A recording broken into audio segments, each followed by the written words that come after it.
Very good morning friends Gupta ji की पाठशाला YouTube channel में आप सभी का स्वागत है। फ्रेंड्स आज है 12 फरवरी 2025 और 12 फरवरी 2025 के बनने वाले सभी करंट अफेयर्स का हम लोग यहाँ पर चर्चा करेंगे, लेकिन उससे पहले 11 फरवरी के करंट अफेयर्स का क्विक रिवीजन करेंगे। फ्रेंड्स पहला क्वेश्चन हम लोग देखते हैं। फ्रेंड्स उद्योग और आंतरिक व्यापार संवर्धन विभाग ने लॉजिस्टिक्स और बुनियादी विकास के लिए किसके साथ समझौता किया है? तो इसका आंसर हो जाएगा कोरिया ट्रांसपोर्ट इंस्टीट्यूट। ठीक है, नेक्स्ट क्वेश्चन हम लोग देखेंगे। फ्रेंड्स हाल ही में इस्पात मंत्रालय में निदेशक के रूप में किसे नियुक्त किया गया है? तो इसका आंसर हो जाएगा मेमून आलम को। ठीक है, नेक्स्ट क्वेश्चन है फ्रेंड्स, राष्ट्रीय खेलों में मुक्केबाजी के किस वर्ग में लवलीना बोरगोहेन ने गोल्ड मेडल जीता है? तो इसका आंसर हो जाएगा 75 किलोग्राम वर्ग में। नेक्स्ट क्वेश्चन है फ्रेंड्स, भारत ने हाल ही में किस देश के साथ सैन्य अभ्यास साइक्लोन का आयोजन किया है? तो इसका आंसर हो जाएगा मिस्र या इजिप्ट। ठीक है, तो देखिए ये कहाँ पर हुआ था? तो ये राजस्थान के महाजन फायरिंग रेंज में हुआ था। ठीक है, अब नेक्स्ट क्वेश्चन हम लोग देखते हैं। फ्रेंड्स किसे हाल ही में सिटी बैंक के नए भारत उपमहाद्वीप उप क्लस्टर और बैंकिंग प्रमुख के रूप में नियुक्त किया गया है? तो इसका आंसर हो जाएगा के बाला सुब्रमण्यम को। ठीक है, चलिए नेक्स्ट क्वेश्चन हम लोग देखते हैं। फ्रेंड्स हाल ही में मणिपुर के मुख्यमंत्री पद से किसने इस्तीफा दिया है? आंसर हो जाएगा N Biren Singh. Next question है फ्रेंड्स, किस देश ने हाल ही में ऑपरेशन डेविल हंट शुरू किया है? तो इसका आंसर हो जाएगा बांग्लादेश। नेक्स्ट क्वेश्चन है फ्रेंड्स, एरो इंडिया 2025 का आयोजन किस शहर में हो रहा है? तो इसका आंसर हो जाएगा बेंगलुरु। अच्छा, बेंगलुरु में कहाँ पर?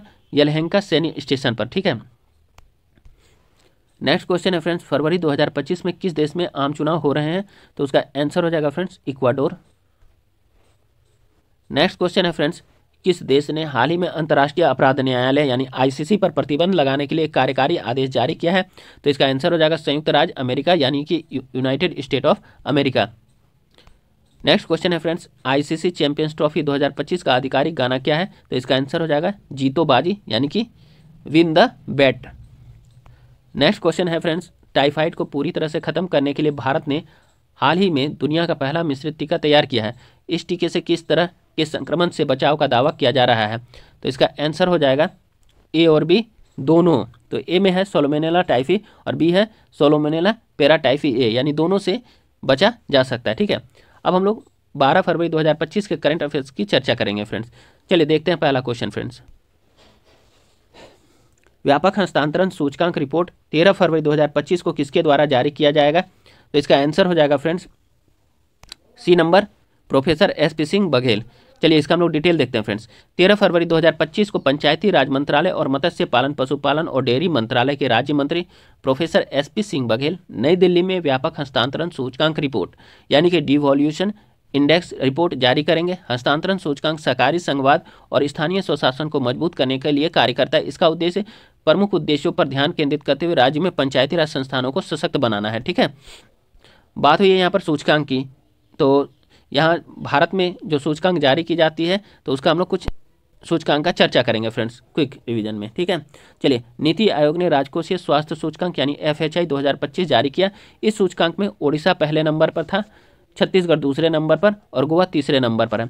वहीं नीति आयोग के द्वारा बहुआयामी गरीबी सूचकांक जारी की जाती है। इसमें यह कहा गया कि बिहार भारत का सबसे गरीब राज्य है। ठीक है, चलिए नेक्स्ट क्वेश्चन हम लोग देखते हैं। फ्रेंड्स मैथ्यू ब्रिजके ने अपने वनडे डेब्यू पर किस टीम के खिलाफ 150 रन बनाए हैं? तो देखिए इसका आंसर हो जाएगा फ्रेंड्स सी, न्यूजीलैंड के खिलाफ। ठीक है, चलिए देखते हैं हम लोग इसका डिटेल्स। फ्रेंड 26 वर्षीय दक्षिण अफ्रीकी बल्लेबाज मैथ्यू ब्रिजके ने पाकिस्तान में त्रिकोणीय श्रृंखला में न्यूजीलैंड के खिलाफ अपने वनडे डेब्यू पर इतिहास रच दिया।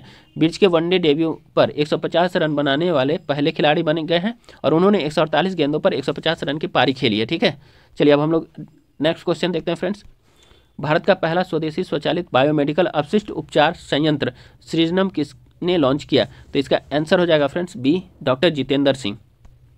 चलिए इसका हम लोग डिटेल देखते हैं। फ्रेंड्स एम्स नई दिल्ली में 10 फरवरी 2025 को केंद्रीय विज्ञान और प्रौद्योगिकी मंत्री डॉक्टर जितेंद्र सिंह ने भारत का पहला स्वदेशी स्वचालित बायोमेडिकल अपशिष्ट उपचार संयंत्र का उद्घाटन किया। इसका नाम सृजनम है। इसे CSIR और NIIST द्वारा विकसित किया गया है। ठीक है, नेक्स्ट क्वेश्चन है फ्रेंड्स कि डोनेट ऑर्गन सेव लाइव्स पहल का आयोजन किसके द्वारा किया जा रहा है? तो इसका आंसर हो जाएगा फ्रेंड्स ए, ICC मीन्स की इंटरनेशनल क्रिकेट काउंसिल। ठीक है, चलिए अब हम लोग इसका डिटेल देखते हैं। फ्रेंड्स आज यानी 12 फरवरी 2025 को अहमदाबाद में भारत और इंग्लैंड के बीच तीसरे वनडे के दौरान ICC donate organ save lives पहल का आयोजन करने जा रहा है। ठीक है, आईसीसी के अध्यक्ष जय शाह ने इस पहल की घोषणा की जिसमें लोगों को प्रेरित करने और एकजुट करने में मदद मिलेगी। ठीक है, चलिए नेक्स्ट क्वेश्चन है friends, Olympic e sports games 2027 का आयोजन कहाँ किया जाएगा? तो इसका आंसर हो जाएगा फ्रेंड्स सी, रियाद में। ठीक है, चलिए डिटेल देखते हैं फ्रेंड्स। पहला ओलंपिक ई स्पोर्ट्स गेम्स 2027 में रियाद, सऊदी अरब में आयोजित किए जाएंगे। अंतर्राष्ट्रीय ओलंपिक समिति आईओसी ने 11 फरवरी 2025 को इस आयोजन की घोषणा की, जो सऊदी अरब के साथ 12 साल के समझौते का हिस्सा। आईओसी खेलों के आयोजन के लिए सऊदी ओलंपिक और पैरालंपिक समिति के साथ साझेदारी करी। फ्रेंड्स ये पहला है तो इसको जरूर से जरूर ध्यान से याद रखिएगा। पहला कुछ भी होता है तो वो काफ़ी इंपॉर्टेंट हो जाता है और उसके एग्जाम में आने की काफ़ी संभावनाएं होती है फ्रेंड्स। चलिए नेक्स्ट क्वेश्चन हम लोग देखते हैं फ्रेंड्स। डिजिटल अर्थव्यवस्था रिपोर्ट के अनुसार भारत डिजिटलीकरण के मामले में दुनिया का कौन सा सबसे बड़ा डिजिटल देश है? तो इसका आंसर हो जाएगा फ्रेंड्स सी, तीसरा। ठीक है, थर्ड। चलिए अब हम लोग इसका डिटेल को देखते हैं। इस रिपोर्ट के मुताबिक डिजिटलीकरण के मामले में भारत की स्थिति क्या देखेंगे? भारत की डिजिटल अर्थव्यवस्था अमेरिका और चीन के बाद दुनिया में तीसरे नंबर पर, यानी पहले नंबर पर अमेरिका है, दूसरे नंबर पर चीन है और तीसरे नंबर पर भारत है। ठीक है, चलिए व्यक्तिगत उपयोगकर्ताओं के डिजिटलीकरण के मामले में भारत G20 देशों में 12वें नंबर पर है। साल 2022-23 में डिजिटल अर्थव्यवस्था ने सकल घरेलू उत्पाद में 11.74% का योगदान दिया, यानी 11.74% का योगदान दिया था। ठीक है, साल 2024-25 में डिजिटल अर्थव्यवस्था का योगदान बढ़कर के अब कितना हो गया? 13.42 यानी 42 हो गया है, यानी 13.42% हो गया है। ठीक है, अब साल 2029-30 तक डिजिटल अर्थव्यवस्था सकल घरेलू उत्पाद में 20% का योगदान देने की उम्मीद की जा रही है। ठीक है, चलिए बात हो रही है डिजिटल अर्थव्यवस्था से, तो हम लोग यहाँ पर भारत में डिजिटल अर्थव्यवस्था के बारे में कुछ करंट अफेयर्स का क्विक रिवीजन करेंगे फ्रेंड्स। देखिए, पारंपरिक आईसीटी क्षेत्र डिजिटल अर्थव्यवस्था में सबसे बड़ा योगदान करता है। कर्नाटक, महाराष्ट्र, तेलंगाना, गुजरात और हरियाणा जैसे राज्यों में डिजिटलीकरण का स्तर ज़्यादा है। डिजिटलीकरण में BFSI यानी खुदरा और शिक्षा जैसे पारंपरिक क्षेत्रों में डिजिटलीकरण ने पहले सकल मूल्य वर्धित यानी GVA में 2% की वृद्धि की है। नेक्स्ट क्वेश्चन अब हम लोग देखेंगे फ्रेंड्स। भारत सरकार द्वारा शुरू की गई हील इन इंडिया पहल का उद्देश्य क्या है? चलिए इसका आंसर हो जाएगा फ्रेंड्स ए नंबर, स्वास्थ्य पर्यटन को बढ़ावा देना। ठीक है, चलिए हम लोग इसका डिटेल देखते हैं फ्रेंड्स, यानी प्रमोट हेल्थ टूरिज्म। चलिए अभी हाल ही में हील इन इंडिया पहल चर्चा में था। सरकार ने भारत के चिकित्सा पर्यटन बाजार को बढ़ावा देने के उद्देश्य से चिकित्सा पर्यटन को बढ़ावा देने के लिए वर्ष 2023 में हील इन इंडिया पहल शुरू की गई थी। ठीक है, चलिए वर्ष 2024-25 में सूक्ष्म और मध्यम उद्योगों का निर्यात बढ़कर लगभग कितना हो गया है? तो इसका आंसर हो जाएगा फ्रेंड्स सी नंबर। ठीक है, 12.40 लाख करोड़ रुपए। ठीक है,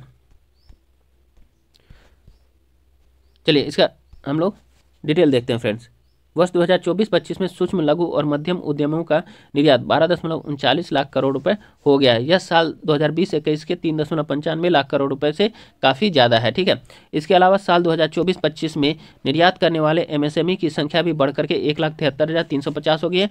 साल 2020-21 में यह संख्या 52,849 थी। ठीक है, अब बात हो रही है MSME की, तो MSME से रिलेटेड कुछ हम लोग करंट अफेयर्स का क्विक रिवीजन करेंगे फ्रेंड्स। साल 2023-24 में MSME ने भारत के कुल निर्यात में 45.73% का योगदान दिया था। मई 2024 तक यह हिस्सा बढ़कर के 45.79% हो गया है। ठीक है, MSME भारत के निर्यात प्रदर्शन को बढ़ाने में अहम भूमिका निभा रहा है। ठीक है, लगभग 1/3 का इसका योगदान रहता है हमेशा। ध्यान रखिएगा, सरकार देश भर में MSME क्लस्टर विकसित करने के लिए सूक्ष्म और लघु उद्यम क्लस्टर विकास कार्यक्रम लागू कर रही है। ठीक है, चलिए सूक्ष्म और लघु उद्यमों के लिए क्रेडिट गारंटी कवर को 5 करोड़ रुपए से बढ़ाकर कितना कर दिया गया? 10 करोड़ रुपए कर दिया गया। अब नेक्स्ट क्वेश्चन हम लोग देखते हैं फ्रेंड्स। भारत ने वर्ष 2030 तक गैर जीवाश्म स्रोतों से कितनी विद्युत क्षमता प्राप्त करने का लक्ष्य निर्धारित किया है? तो इसका आंसर हो जाएगा फ्रेंड्स बी नंबर, 50%। ठीक है, चलिए अब हम लोग इसका डिटेल्स देखते हैं फ्रेंड्स। 2030 तक गैर जीवाश्म ईंधन आधारित ऊर्जा संसाधनों से 50% संचयी विद्युत शक्ति स्थापित क्षमता प्राप्त करने के लिए अतिरिक्त पहल का लक्ष्य रखा गया है। ठीक है, चलिए भारत ने साल 2030 तक गैर जीवाश्म स्रोतों से 500 गीगावाट बिजली उत्पादन क्षमता हासिल करने का लक्ष्य तय किया। इस लक्ष्य को हासिल करने के लिए नवीकरणीय ऊर्जा और परमाणु ऊर्जा दोनों का इस्तेमाल किया जाएगा। बात हो रही है ऊर्जा की, यानी नवीकरणीय ऊर्जा की, तो उससे रिलेटेड कुछ हम लोग करंट अफेयर्स का क्विक रिवीजन करेंगे फ्रेंड्स। भारत दुनिया का तीसरा सबसे बड़ा सोलर एनर्जी प्रोड्यूसर बन गया है, ठीक है ना। चलिए, कुल सौर ऊर्जा उत्पादन में पहले स्थान पर राजस्थान है, दूसरे स्थान पर गुजरात है, तीसरे स्थान पर तमिलनाडु है भारत में शीर्ष प्रदर्शन करने वाले राज्य, ठीक है, जिनका भारत के कुल सौर ऊर्जा उत्पादन में 71% का योगदान है, ठीक है। अब चलिए, भारत अक्टूबर 2025 से पहले 20% इथेनॉल सम्मिश्रण का लक्ष्य रखा है। भारत ने ही ऊर्जा सप्ताह का तीसरा संस्करण 11 से 14 फरवरी 2025 तक नई दिल्ली यशोभूमि नई दिल्ली में आयोजित किया जा रहा है। यानी भारत में ऊर्जा सप्ताह का तीसरा संस्करण आयोजित किया जा रहा है, कहाँ पर? यशोभूमि नई दिल्ली में, ठीक है। चलिए, अब नेक्स्ट क्वेश्चन हम लोग देखते हैं फ्रेंड्स कि अमेरिका के बाद हाल ही में किस देश ने WHO से बाहर निकलने की घोषणा की है? तो इसका आंसर हो जाएगा फ्रेंड्स डी नंबर, अर्जेंटीना। चलिए, अब हम लोग इसका डिटेल देखते हैं फ्रेंड्स। अर्जेंटीना ने विश्व स्वास्थ्य संगठन WHO से बाहर निकलने की घोषणा की है, जो अमेरिका के पूर्व राष्ट्रपति डोनाल्ड ट्रंप के इसी तरह के फैसले के बाद हुआ है, ठीक है। चलिए, राष्ट्रपति जेवियर मिलेई की सरकार ने WHO की स्वास्थ्य नीतियों, विशेष रूप से कोविड-19 महामारी के प्रबंधन को लेकर गहरी असहमति जताई है। इसी कारण से उन्होंने WHO से बाहर निकलने का फैसला लिया है, ठीक है। अब बात हो रही है अर्जेंटीना की, तो अर्जेंटीना की राजधानी जो है ब्यूनस आयर्स है, वहाँ की मुद्रा पेसो है, ठीक है। चलिए, नेक्स्ट क्वेश्चन देखते हैं फ्रेंड्स। किसकी रिपोर्ट के अनुसार भारत में उपभोक्ता महंगाई दर वित्त वर्ष 2026 तक 4% होने का अनुमान है? तो इसका आंसर हो जाएगा फ्रेंड्स बी नंबर, IMF, ठीक है। चलिए, हम लोग इसका डिटेल्स देखते हैं फ्रेंड्स। IMF के अनुसार फाइनेंशियल ईयर 2026 तक भारत की महंगाई 4% के लक्ष्य के करीब आ सकती है, जो पिछले 5 वर्षों में 10.1% की औसत दर से बढ़ा है, ठीक है। अब बात हुई है IMF की, तो IMF की स्थापना, IMF से रिलेटेड कुछ फैक्ट को हम लोग देख लेते हैं, ठीक है। IMF की स्थापना 1944 ईस्वी में हुई थी और ये 27 दिसंबर 1945 को औपचारिक रूप से शुरू हुआ था। IMF संयुक्त राष्ट्र की एक प्रमुख वित्तीय एजेंसी है। इसका मुख्यालय वाशिंगटन DC में है। IMF में 190 सदस्य हैं, ठीक है, और यह एक अंतर्राष्ट्रीय संगठन है। इसके जो क्रिस्टिना जॉर्जिवा अंतर्राष्ट्रीय मुद्रा कोष की प्रबंध निदेशक हैं। फ्रेंड्स, एक क्वेश्चन का रिपोर्ट कल रात में ही आया था, तो इसको हम लोग देख लेते हैं, 12 नंबर का, बहुत इंपॉर्टेंट है ये।